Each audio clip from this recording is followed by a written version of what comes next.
L'Évangile nous apprend ce soir que Jésus commence son ministère dans une petite bourgade de Galilée, Capharnaüm, une ville païenne, pour s'installer là, au lieu de s'installer à Jérusalem, la capitale. Et là, il choisit les moins doués, les moins préparés à ce mystère extraordinaire d'apôtres, au lieu de choisir des personnes plus formées, plus intelligentes, plus religieuses. En réalité, la logique de Dieu, la logique de Jésus nous dépasse. Elle n'est pas la nôtre. Et puis Jésus, vous le savez, a vécu avec cette communauté de disciples. Il en a fait une famille, il les a formés, il les a envoyés. Là, cet évangile nous parle de l'appel. Il y a tout ce qu'ils vont vivre derrière. Eh bien, figurez-vous que Dieu, aujourd'hui, continue cette dynamique d'appel avec chacun de nous. Et ce qu'ont vécu les disciples, les apôtres, nous sommes, nous aussi, invités à le vivre. Et si nous vivons cela, nous répondons à une question fondamentale que nous avons tous, c'est quel est le sens de la vie? Pourquoi est-ce que je vis? Alors je vous propose de répondre à cette question grâce à Jésus dans cet évangile et dans cette pédagogie de Dieu en 5 réponses, en 5 étapes. Allons-y. Parce que si nous voulons connaître le but de notre vie, nous devons commencer par Dieu. Seul notre propre Créateur peut nous dire quel est notre but, puisque c'est lui qui nous a créés. Allons-y. Premièrement, Dieu m'a créé, nous a créés pour nous aimer.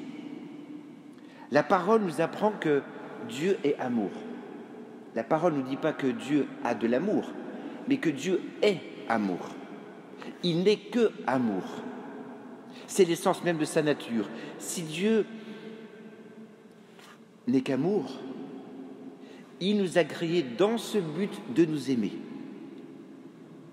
Je pense à ce papa qui, tous les soirs, va voir ses enfants, ou cette maman, et qui embrasse ses enfants, et certains de ses enfants dorment déjà, et puis le papa ou la maman regarde cet enfant. Il voit son petit ventre respirer, il contemple cet enfant. Ce papa, cette mère, est heureuse et heureux en regardant son enfant parce qu'elle l'a eu en elle, parce que le père est co-créateur, parce que c'est leurs enfants. Ils se réjouissent de les voir ainsi. Enfin, j'espère. Il en va de même pour Dieu. Dieu aime chacun. Il nous regarde comme ce père qui regarde cet enfant dormir. En fait, nous sommes l'attention particulière, l'amour est focalisé sur chacun de nous, c'est assez étonnant.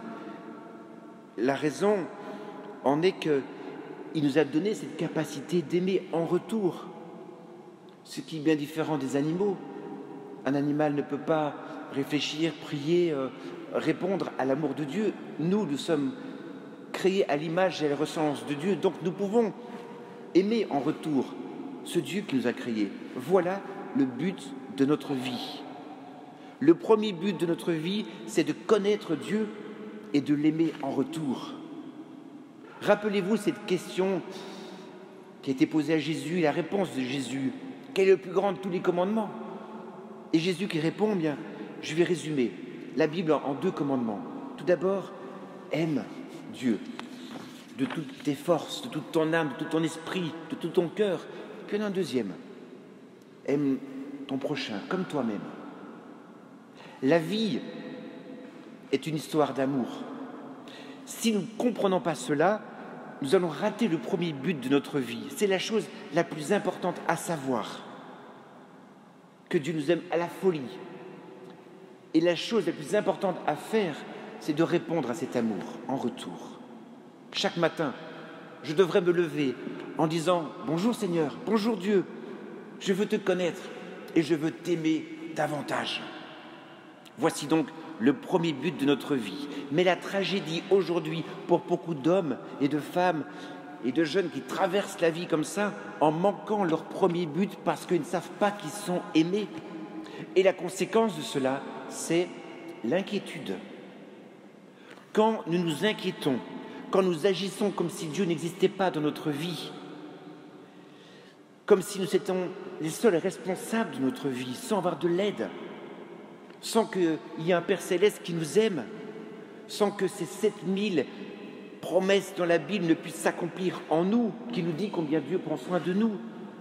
Eh bien, en effet, à ce moment-là, notre vie devient lourde, pesante, angoissante. Donc Dieu m'a créé pour m'aimer, et moi en retour, je peux l'aimer. Et ma vie devient plus facile. Il y a un deuxième but à notre vie. Dieu m'a créé pour former une famille.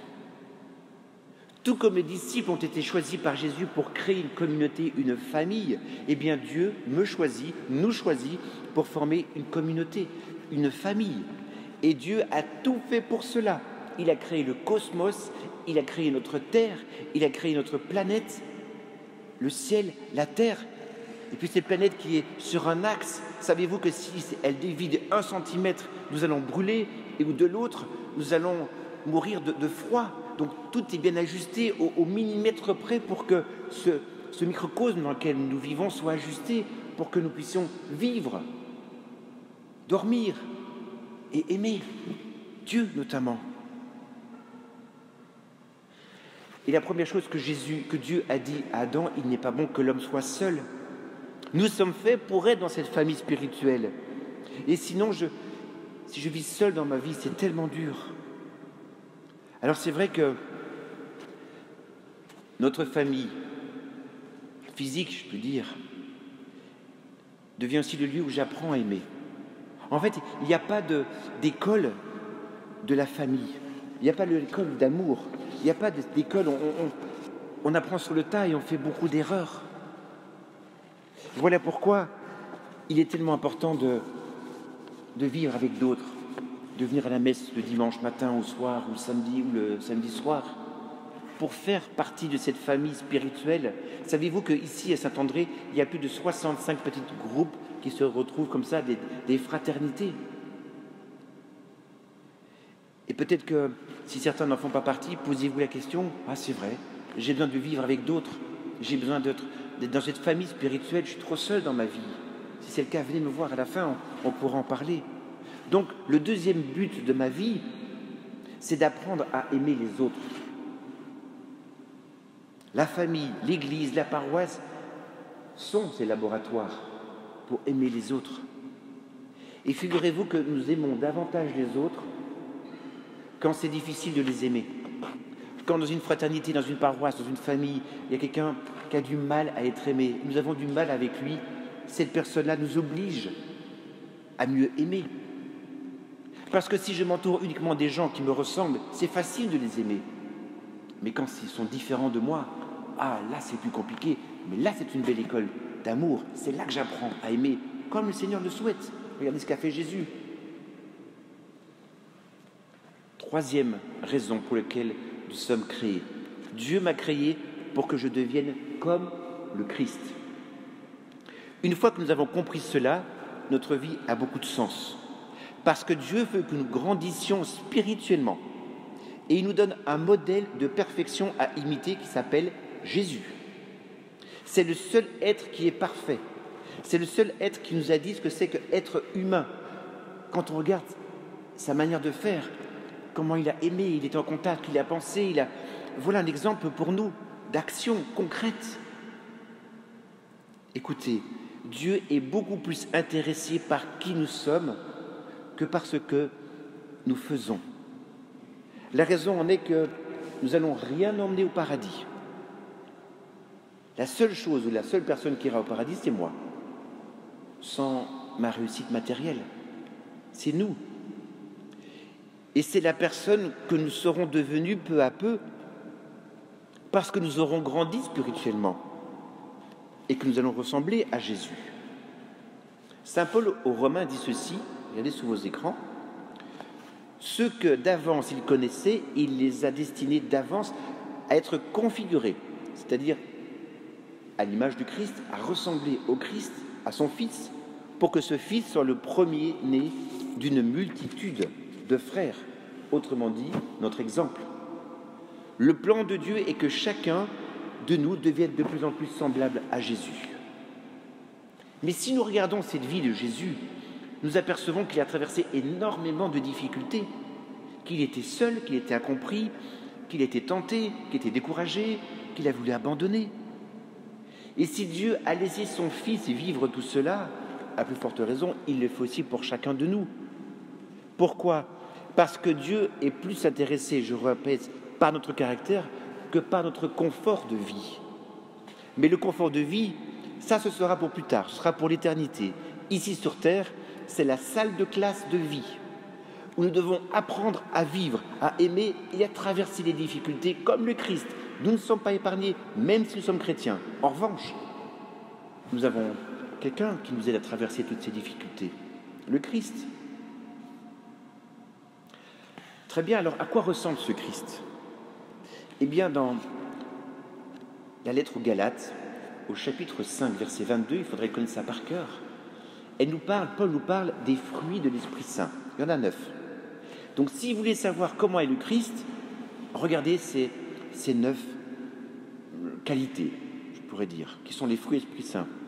Vous les avez là. L'amour, la joie, la patience, la paix, la bonté, la douceur, la fidélité, la maîtrise de soi. Imaginez simplement avoir, disons le dernier, la maîtrise de soi. Je suis capable de ne pas m'énerver quand quelqu'un me fait une queue de poisson en voiture. Je suis capable de ne pas me resservir de gâteau au chocolat et d'arrêter à mon 3e verre de champagne. C'est pas mal, non, comme effort. Je suis capable de me maîtriser. Eh bien, Dieu veut que nous aimions comme le Christ, que nous soyons en paix comme le Christ, que nous soyons patients comme le Christ, que nous soyons joyeux comme le Christ, que nous puissions nous maîtriser comme le Christ, etc. C'est un processus de toute une vie. C'est ce que j'essaie de vivre ici avec vous, comme curé, que nous puissions tous grandir spirituellement et ressembler à Jésus. Et donc Dieu se sert de toutes nos occasions, des fois quand on tombe, pour nous faire grandir, même si c'est difficile d'aimer telle ou telle personne. Troisièmement, donc le 3e but de notre vie, c'est d'apprendre à grandir spirituellement. Vous savez, notre grand problème aujourd'hui en France, c'est que les gens connaissent beaucoup de choses très intéressantes, qui a gagné à telle émission de télé, ou savoir telle politique, ou telle... Enfin, on connaît beaucoup de choses, mais spirituellement, c'est comme si on n'avait pas grandi. Nous sommes dans une immaturité spirituelle, on ressemble à des bébés spirituels. C'est étonnant quand même. Vous savez ce que c'est qu'un bébé spirituel ? C'est un bébé, donc des gens très intelligents, mais qui sont complètement égocentrés. Un bébé spirituel ne peut pas penser à quelqu'un d'autre qu'à lui. Lui et encore lui. Il veut tout de suite, incapable de retarder une satisfaction. Les bébés spirituels doivent être comblés instantanément. Ils ne savent pas faire la différence entre non et pas encore. Ils sont concentrés uniquement sur leurs sentiments, sur le fait de consommer à court terme. On prend tout de suite. Il est manipulé par ses humeurs. Nous avons une culture de bébé spirituel très immature. Et Dieu dit, mais s'il vous plaît, mes enfants, ma famille, mais grandissez, j'ai besoin que vous grandissiez. Voilà notre but. 4e, Dieu nous a façonnés pour servir. Je vous l'ai déjà dit, il n'y a pas 2 personnes qui soient identiques sur cette planète. Nous sommes tous uniques à tout point de vue. Nous avons une empreinte vocale unique, une empreinte oculaire unique, une empreinte digitale unique, une empreinte de pied unique, une démarche unique, un battement de cœur unique. Dieu aime la diversité et la variété. Dieu ne clone personne ni rien d'autre. Nous sommes uniques avec notre histoire. Eh bien, dans cette unicité, j'ai un rôle à jouer dans ce monde. Personne n'a été comme moi et personne ne sera comme moi. Donc j'ai mon rôle à jouer. Donc le 4e but de notre vie est de servir les autres et de servir Dieu. Dieu nous a créés pour faire de bonnes œuvres. Le mot « faire de bonnes œuvres », dans la Bible se dit ministère. Nous avons un rôle à jouer, un ministère à accomplir, une tâche à accomplir avec nos talents, avec notre capacité personnelle, avec nos faiblesses aussi. Voilà, Dieu veut accomplir quelque chose à travers ce que je suis et personne d'autre pourra le faire. Alors, nous faisons ce pour quoi nous sommes doués en général. Roland, tu as plein de qualités. Et en général, tu vas pouvoir performer dans les qualités que Dieu t'a données, dans tes talents. C'est ce que tu fais déjà. Nous sommes dans notre zone de confort parce que nous savons faire telle ou telle chose. Eh bien, c'est là que Dieu veut que tu sois, que tu puisses le servir et servir les autres avec ce que tu as reçu, avec tes talents. Et enfin, dernière raison pour laquelle nous sommes créés, Dieu m'a fait pour une mission. Jésus a dit à Jean, de la même manière que le Père m'a donné une mission pour le monde, donc Dieu savait très bien, Jésus savait très bien qu'il avait une mission à accomplir. Eh bien, il dit, Paul, je leur donne une mission pour le monde. Nous avons une mission pour le monde. Qu'as-tu fait de tes talents? Qu'as-tu fait de tes capacités? J'ai gagné de l'argent, j'ai pris une belle retraite et je suis mort. Mauvaise réponse. Le bonheur vu du monde se définit être beau, être belle, se sentir bien dans sa peau et avoir des biens. Mais mauvaise réponse. Mais en réalité, c'est loin d'être satisfaisant cela. Il y a plein de personnes qui sont beaux, belles, qui se sentent bien et qui ont des biens et qui sont malheureuses. Parce que ça ne satisfait pas cela. Nous sommes appelés à beaucoup plus, à donner le meilleur de nous-mêmes. Non pas à une personne uniquement, mais à la terre entière. Avoir des projets magnifiques pour Dieu et pour les autres. Voilà la raison de notre existence. Et donc le 5e objectif dans la vie, c'est d'annoncer Jésus au monde à travers mes talents. Donc Dieu m'a créé, m'a mis dans ce monde avec la contribution de mes parents pour qu'ils puissent m'aimer. Et donc je suis invité à découvrir cet amour que Dieu a pour moi et puis à le redonner en retour. Et ce Dieu désire que je fasse partie de sa famille, le lieu d'apprentissage de la vie, de l'amour. Et mon modèle pour cela, c'est Jésus. Si j'apprends à lui ressembler, je vais grandir spirituellement et Dieu m'a façonné pour servir, pour annoncer au monde le Christ à travers mes talents. Ça va? C'est 5 points, c'est 5 objectifs. J'étais un peu long, hein? Mais c'est tellement important. Peut-être on peut prier maintenant. Seigneur, tout ce que tu as créé a un but, et moi y compris. Et je ne veux pas rater ce but, ni gâcher ma vie. Je veux la vivre connectée à toi. Je veux plutôt devenir ce que tu désires que je devienne pour l'éternité. À partir d'aujourd'hui, je veux suivre ton plan pour ma vie et non pas le mien.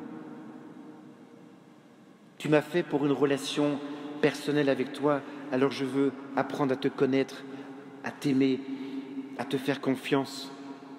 Merci d'avoir envoyé Jésus pour me donner un exemple, un modèle pour ma vie. Aide-moi à comprendre cela. Je te demande humblement de m'accepter dans ta famille pour toujours. Je veux ressembler de plus en plus à Jésus chaque jour. Et je veux utiliser les dons que tu m'as donnés, les talents que tu m'as donnés pour te servir sur la terre et servir tous ceux qui en ont besoin autour de moi. Aide-moi à partager cette bonne nouvelle de nous savoir aimés par toi et à remplir ma mission pour ma vie. Et je t'invite, Seigneur, dans tous les domaines de ma vie. Maintenant, viens faire ta demeure en moi. Amen.